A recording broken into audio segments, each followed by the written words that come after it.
What's up, everyone? Welcome to the video.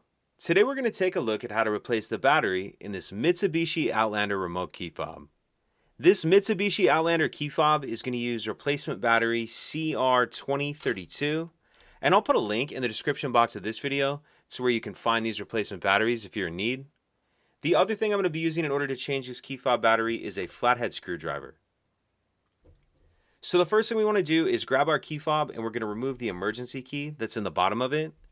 That's done by pressing this release on the back that my finger's on, and the emergency key will pull out like that. We can just set that to the side. Now if we grab our flathead screwdriver and we take a look at the bottom of our key fob, we see there's this notch right here. What I'm going to do is take my screwdriver and put it in that notch like this. Make sure it's all the way pushed in there and then twist the screwdriver. And as I do that, you can see it splits the two halves of the case apart. And then go ahead and pull the back off, and we see our battery right here.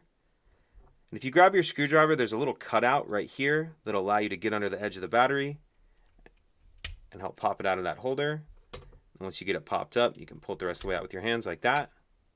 Now I'm going to grab my new battery, and you want to make sure that you're installing your new battery with the plus side up.